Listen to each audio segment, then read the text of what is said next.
proud of our football team. What a response to, that's what we preach, and that's what a great example of it. We, had a bad break with a fumble, and Talon saves the day with that chase down tackle, and then Skinner, my man Skinner, 2 interceptions in the last 2 minutes.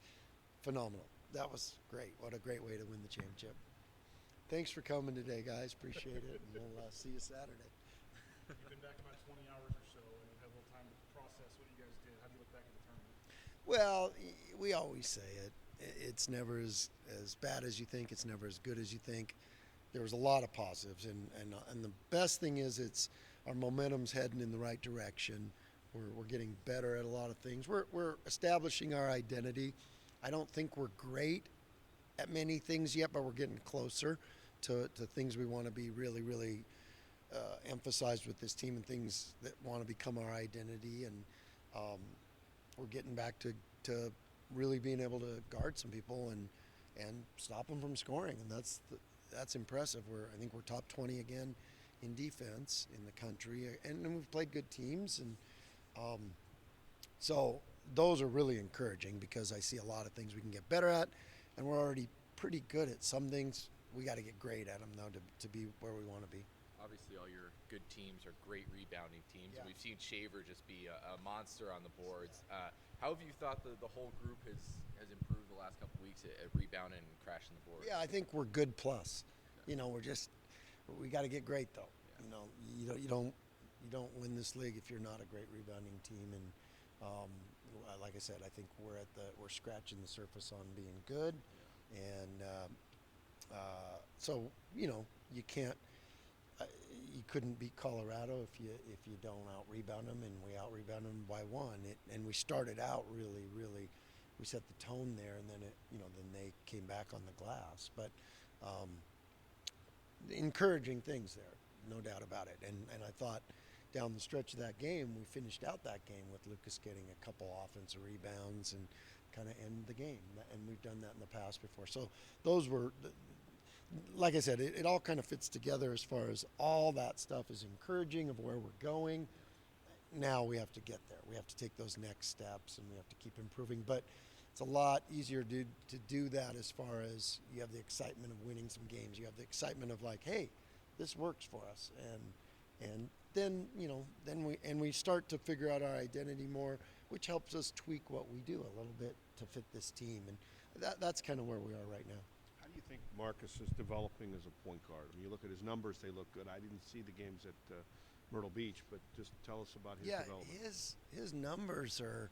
You finish and you look at I had some goals for him that are kind of between me and him as far as numbers and all these things, and every night, because the point guard, he's evaluated on so many things, not just, and Marcus is a guy that scored all his life, so sometimes he evaluates himself like, did I make every shot? That's not what we're evaluating him on.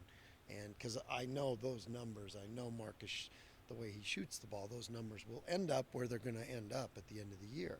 So I don't even care about his shooting percentage, that kind of thing. That's coming. I mean, he's got a lot of made threes ahead of him. He's got, we've gone through this before with other guys. And so I'm not worried about that. It's it's the assists, it's the running the team, it's the rebounds, it's all those things that he can do and bring to this team. And when you look at the stat sheet after the game, you're like, wow. I mean, 20 and 10 against, I thought he was terrific. And so really pleased at a lot of that stuff. And, the versatility of Marcus is what we have to get a little bit more of. It's not all at the 2, all at the 1, only a point guard, only a scorer. We gotta have those two things come together so he can be still an elite scorer, but an elite point guard. And so there's a lot for him to learn with that, because that's a challenge. I mean, he's got to change mindsets a little bit throughout the game and know when to hunt the shots, when to get other guys shots. So it's a fine line, but I always want him to err on the side of aggressiveness, because when he's aggressive, great things happen. Tyson, I know he's put a lot of time in shooting it, from 3 in the off season, but it seemed like in the last 2 games he was really aggressive in the paint to get a couple of buckets early. Yeah. What did you see, and how did that help him maybe the rest of the game to get a couple close, easy shots? I don't want to say easy shots, but Well, he's a great, drought stopper. To have a good, you look at teams, every team in the country has scoring droughts, except for the ones that can throw it into a post guy and score. That's a great drought stopper, and that's kind of what Tyson can do. He can, if we're struggling and missing shots, we got to have him get a touch in the post, and so he's establishing that. But we start that game, we run a play that one of the options is him shooting a three, and he was open and didn't let it fly, and I got on him about that. Like, hey, you don't know what order those shots are going to come in. Sometimes he had a 7-footer on him, and so he has that wide open look from three, and I want him to. I mean, he's one of the best shooters in the country, and but you forget these are young men, and sometimes confidence can go up and down with makes. I'd like it not to be like that. I'd like it to be like, no. So, he's got to have that supreme confidence in himself and know how much his teammates and his coaches know that every time he lets it go, we know it's going in. I think you had one. I think it was a little Chicago. He kind of caught it out on the wing and then attacked the middle of the paint and really backed the guy down. Yeah. We know he's added some size there too, but did that kind of show up on that play, or did Yeah, and you match that with his footwork. His footwork is pretty impeccable, and that's where it starts. The great scorers in the post have great footwork and great patience. That's a big ingredient to being a good post scorer. And so we've got some other guys that we got to get them to slow down. They've actually got the footwork pretty good.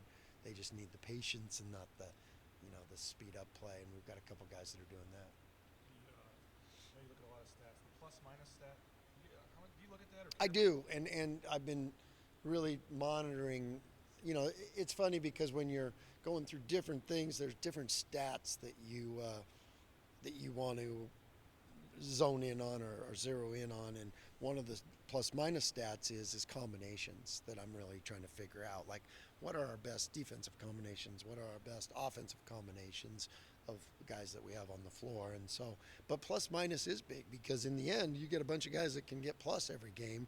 You're going to be in good shape. It's pretty simple. So, yeah, I do pay attention to that. But like I said, I've been really watching the plus minus as a group and in groups. And so that's been interesting because, every time someone talks about analytics and statistics, I always say there's lies, there's damn lies, and there's statistics. So you can get too caught up in that, and you can go down a rabbit hole and look at 368 teams of their schedules, only a crazy man would do that, or what Jay Tuss does with his baseball analytics of all what the hitters do and all that kind of stuff. So those rabbit holes, I always trust my gut, and then I back it with statistics and analytics. That's kind of how I approach it, because I think a lot of young coaches have it backwards. They just start with analytics and don't have a gut, and they don't have a experience of looking at different things and going. Because what's funny is when I'll look at it and form my own analytics in my head, and then when I match it up with statistics, it usually is pretty darn close. Now, if there's anomalies, then I'll pay attention to what those anomalies are, and so you got to be able to use both as a coach, and I think that's older coaches and more experienced coaches have that naturally in their head. They can watch things and calculate the analytics, and they're pretty close. And like I said, young guys get so married to analytics that they forget the person side of it and the feel side of it. That being said, with Naj, That's a great example. And what a beautiful segue to Naj. Go ahead, Jay. you didn't figure things out at the 5 there, and what did Naj give you guys coming in as a starter? Well, Naj is what a great.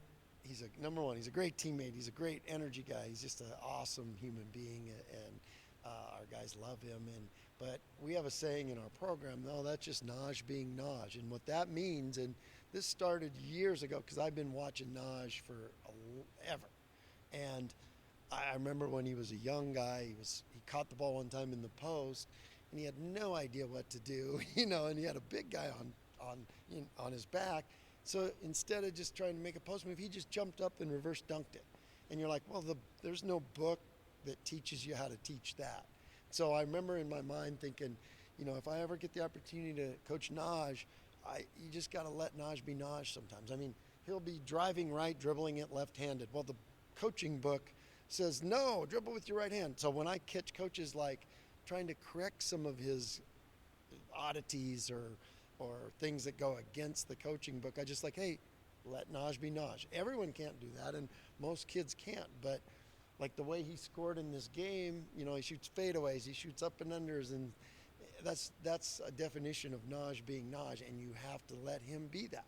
Now we're tightening down some of his fundamentals to help him, so it eliminates some of the mistakes. So we have to do that as coaches, but you have to pick and choose and let him do his magical things that help the team. And you saw that in the first 10 minutes. He just went and shot things with the wrong hand and fadeaways that shouldn't be allowed and that aren't allowed for the other guys, or that don't work for the other guys, but they work for Naj. So that's the beauty of him, and I think that's the value of him being in this program. He has to play for a coach that lets Naj be Naj, or otherwise he's not a good player. What did you see out of your team, their ability to bounce back from the loss in Charlotte and finish out the tournament? Yeah, that went along with who I think they are. Like I said, I've said it all along. This team has high character. It has great leadership amongst the players, and they're coachable.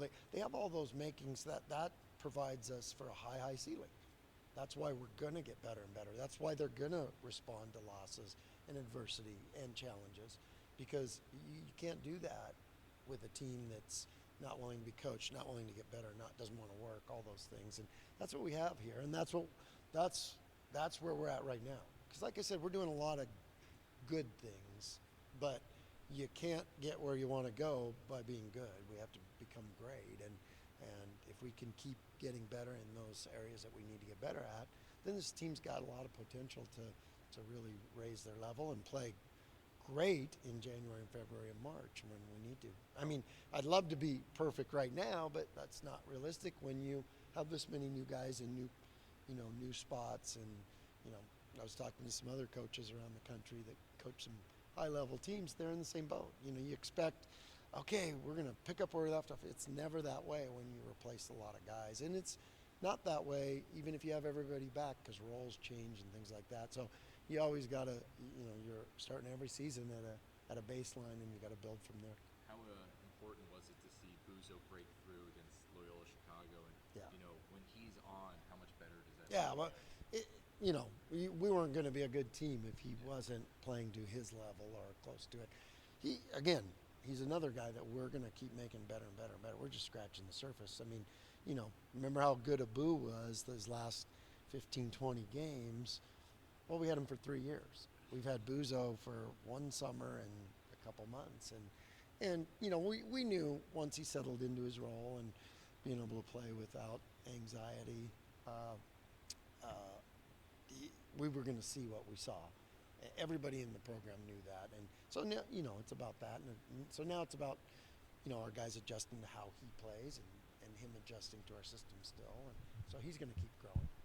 How do you get the top basketball guy out of Louisiana? Relationships. It started with, Berto's relationship with Randy, and that's the cool thing. And again, it's everything, Jeremiah says it, everything matters. Everything matters. And Randy's experience here in Boise, he loved it, absolutely loved it. So it started with that, him singing praises about Boise, and then, Randy has watched our program. He had great things to say about it and helped us there. And so we had a natural connection, because if you don't have an advocate, it's hard to get guys. I mean, you need an advocate. And certainly he was that. And then the fit. And then, when you brought the kid up here and he got to feel our fans, and he referenced it a couple times, how great our fans were. So that stuff matters. The reaction to how our guys, the support through hard times that our fans give our guys. Recruits are watching, both in football and basketball and all these sports, and it attracts kids. That, you know, that's important. So all that stuff added up, and it was just a great fit for this kid. And then the opportunity is here, you know, and the way we develop guys, I think, is we're getting, you know, a great reputation for that. So I think all that added up, and this is a kid that wants all that, and, you know, he's a winner. And that's what I love about him. That's where it all starts with that kid. And, you know, same with Andrew. The two guys we signed, the best thing about those guys is they're OKGs, our kind of guys, to use a Pete phrase. But that's when we're best, and that's what works here. And so I'm excited about those two. I'm sure you haven't looked a ton at Utah Valley, but just in general, No. being back home again, having another quality team come in, and Yeah. trying to, as you said, beat the travel or whatever. I mean, how just this week, I guess, and going into that game, what are your thoughts? Yeah, we're facing another really good opponent. They're a lot better than you want them to be, no doubt. I mean, they got beat on a buzzer beater against Wake Forest, an ACC team, and they've played tough. Mark does a great job. What a terrific coach, and they're a team that gets better and better and better. So the team we're seeing Saturday is going to be better than the team you watched early in the season. They're improving, and we're gonna have to play a really good game, and we're gonna have to improve to compete with them.